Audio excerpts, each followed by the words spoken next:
I haven't done a longer video in a little while, and I have these new headphones. I have no idea if they're actually like recording the sound or not. But anyway, that's not the point. The point is we're gonna try it out because it helps me block out other noise around me, and if it comes through, it comes through. So the last couple of days, I've realized how much space I needed, and it's not been difficult actually to like recognize that in myself and want to take up space. And I used to fret so much about my space not being mine, and the kids always need stuff, and job needs stuff, and pretty much everything needed attending to before I could attend to myself. And it's really difficult, no matter what your configuration is, to attend to yourself. And it's a priority that we have a hard time putting up there ourselves. That is not for everyone, but for a lot of us, especially for those of us who might have people-pleasing patterns or trauma survivors. Putting yourself first can feel like, who has time for that? Like all these other responsibilities.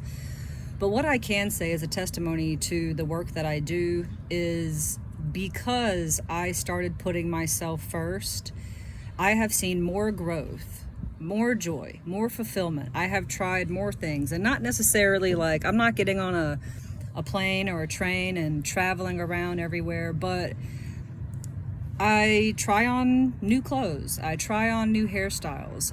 I try out new friends. I try out new things one time. If I like it, if I don't come back, or if I do and it just doesn't come back, whatever, I still tried it.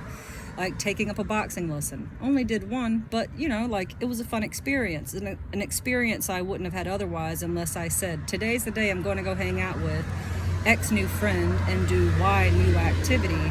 And in doing all of those things, it encourages my children to do the same thing. They try out new things. They join in on the things that I'm doing. I'm more motivated to have habits and routines because doing them made me see the value in putting myself first and how much better off mentally I was. And it comes in the forms of a lot of different things: food, exercise. I started playing with my food, playing with color, playing with taste, playing with texture, layering things on top of each other. Same thing with fashion. And sometimes you try something and it doesn't work out. Boxing, it was fun. It's not necessarily my thing. I love to dance. I love yard work. I love to mow the grass. Well, I love Lowe's, actually. So putting myself first and honoring my body, honoring my desires, honoring my house, it's about devotion, devoting unto yourself. So when you talk about, some people with religious backgrounds talk about the body as a temple. Well, what do you do there? You practice devotion, and you have to practice devotion in your everyday life too. And it's not easy. There are days where I make choices and I'm like, oh God, that was not the right choice for me. But that's okay too, because you've made the choice, you've had the experience, and now you can move on to whatever the next experience for you might be.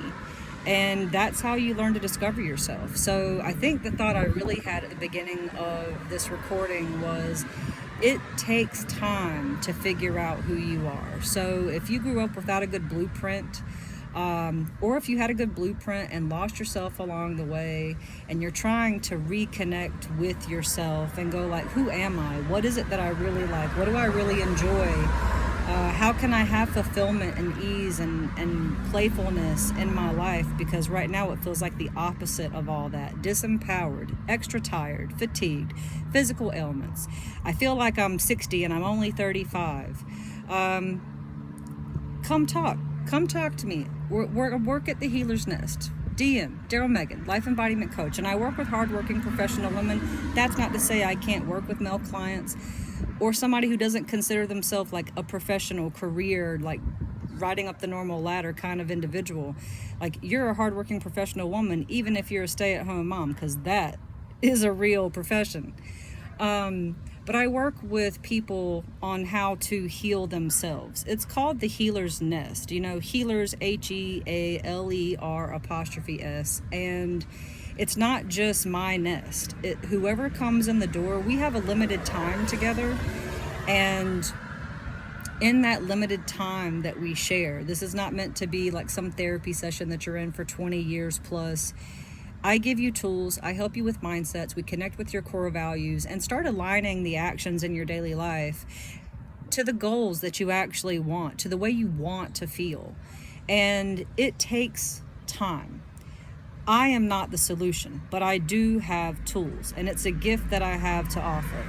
So if you're interested, if any of this resonates, if you're looking to make a change, if you're curious and have no idea if it works for you, the cool thing is the discovery call is free.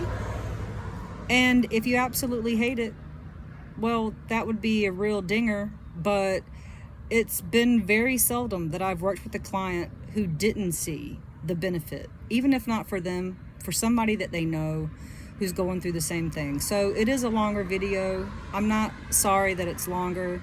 Sometimes it takes a while to put my thoughts into words, and because it's been a while since I did a long post, I kind of wanted to make sure this one was thorough.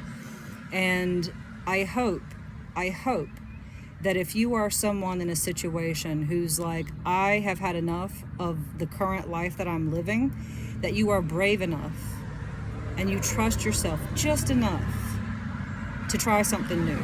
And if it's not with me and you don't work with me, cool. It doesn't change the fact that I hope that you believe in your own value and worth enough to grasp a hold of whatever straw it is you have left and do something about it. The knowing and the doing are two different things. And you can know something all day long, whether it's conscious or subconscious, but the doing is harder. And sometimes you need someone on that journey with you, even if for just a tiny bit, to help you recalibrate and adjust that instrument that is you. Because you get one, and you get one life, at least in this life that you're living. Maybe you come back as a butterfly, I don't know. But I hope that you'll join me at the Healer's Nest. If you had the attention span to hang in for all 7 minutes, I hope you've had a beautiful Tuesday.